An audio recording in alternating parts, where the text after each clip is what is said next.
Hello everybody, welcome back to Fine Dining. Today I want to do a beef ragu. Instead of using pasta, I'm going to use grits or semolina. It's pretty much the same exact thing. If you hear some background noises, I have the little people with me. One decided to throw up all over his bed, and the other one has a very sore throat. So yeah. Okay, so here I have 2 pieces of cross-cut shank. I have some mirepoix here, 2 stalks of celery, a piece of a large carrot, and about a medium-sized onion, 1 onion, a 1/4 cup of red wine, Cabernet, what do I got here? Cabernet Sauvignon, some tomato paste. Here I have a good bunch of thyme, fresh thyme, 4 cloves of garlic. I would say maybe a teaspoon or so of Mexican oregano, half a teaspoon or so of dried rosemary, and a piece of beef bouillon. So that's our setup, and then I'm going to switch over and I'm going to start to brown our shanks. Alright, my pan is smoking hot here. I'm just going to add a little bit of olive oil. I seasoned the shanks with salt and pepper and some flour, which is going to help be a thickening agent for our sauce. We're just going to get that in there, and we're just going to let it get color. And once we have some good color on there, we'll give them a flip, and then I'll take them out, put them to the side. And then I will get my herbs and veggies sauteed and going together. Alright, so this has been going on for about 5 minutes or so. I did make little cuts and incisions to help lay the meat flat. So this is what we want. Nice, good color. I'm going to give that a flip. See? That's nice there, and we'll let that go for another 5 to 7 minutes maybe, just to get some nice browning. And then, alright, I'm getting some color on my veg here. So this is what I'm looking for. Now I'm going to go in with the herbs. And the garlic, and you know what, I'm going to save the bouillon. I don't want that in there yet.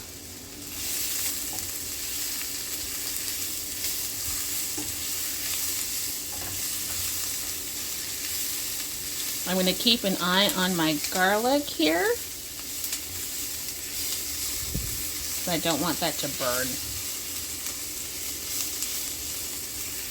So once the veg gets even more color, then I'm going to go in. Actually, you know, at this point I'm going to add the tomato paste.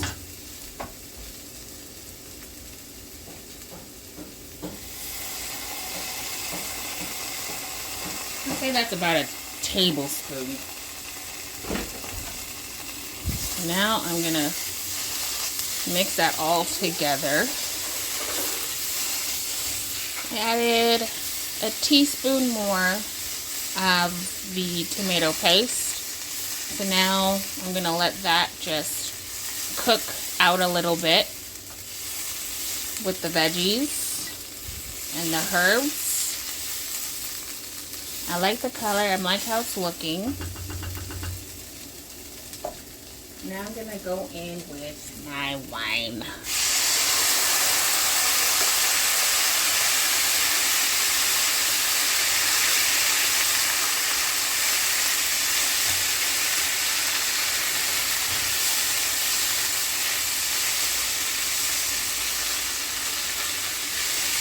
And the wine will just create some depth to the dish.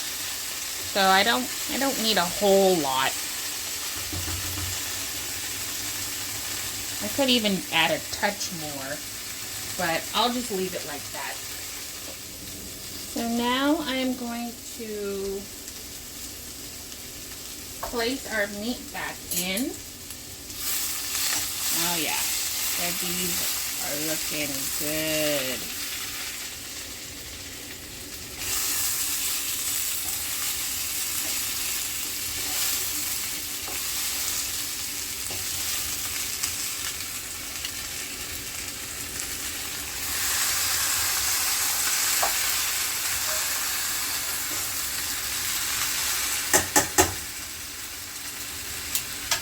And I took that beef bouillon and I just dissolved it in about a liter of hot water.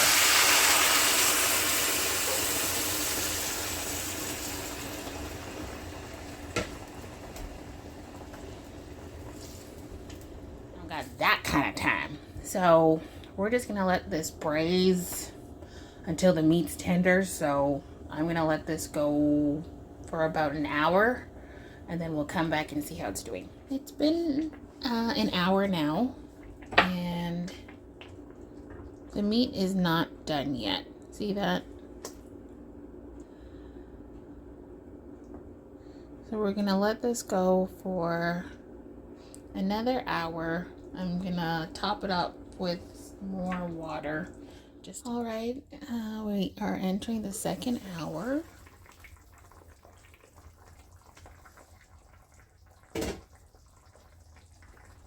So I did lift it up prior, and the meat is good. It's fork tender. It's falling apart. I removed the meat and the vegetables that I had.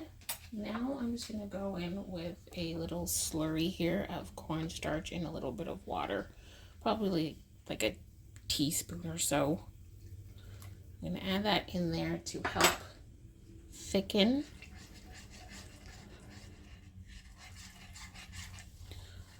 So I'm just going to keep checking on the consistency of this. And if I need to add some more cornstarch, basically that's what a slurry is. It's just like cornstarch and water, or flour or water. And that's just like your thickening agent to help your sauce out. Or you can let it naturally thicken, but that's a very tedious and long process. Like I would have to yield much more liquid for that to reduce down. So I blended up my sauce, and I added a tiny mince of celery and carrot, and I just wanted it for added flavor and just some texture, because like I said, I'm going to use like grits for this to go on top. So, you know, the sauce is obviously sauce, it's loose, the meat is tender, the grits is going to be soft as well. So I was just like, I just want a tiny bit of texture and color.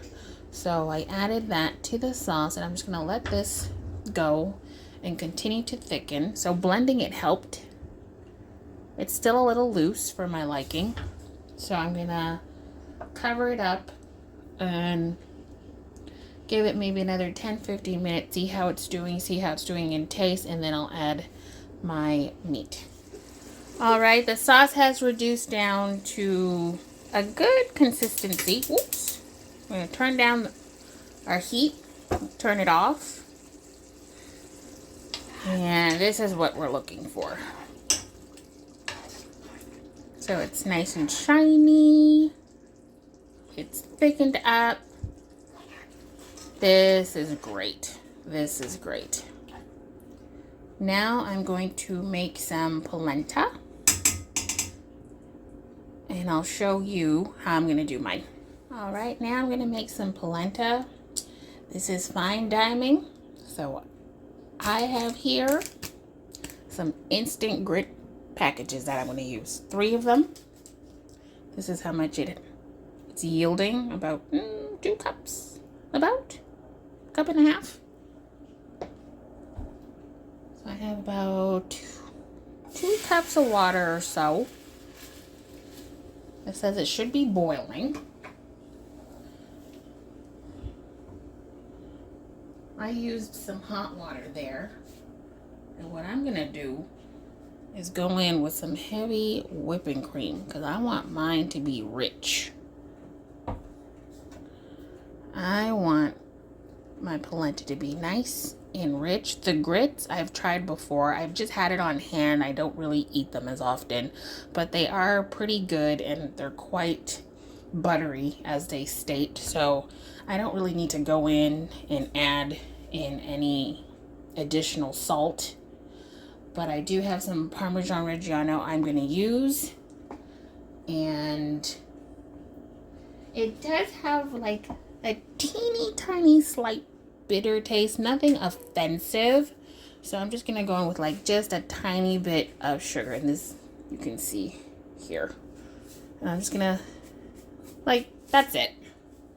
Just to taste.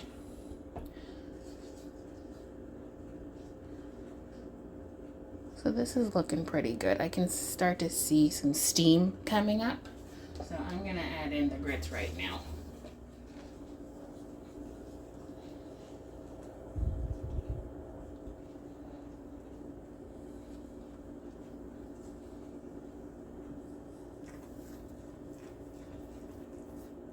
And then when the consistency comes to my liking, how I want it, I will add in the cheese towards the end. So right now I'm gonna just lower my heat even more. And I'm gonna cover this, and then when we come back, it will be my final plating. And I did tiny garnish of parsley on top. And yes, this is my beef ragu, or beef braising. My protein and carb. And yeah, I'm gonna leave a description of the ingredients, and I'm ready to tuck in. Remember to like, subscribe. Bye.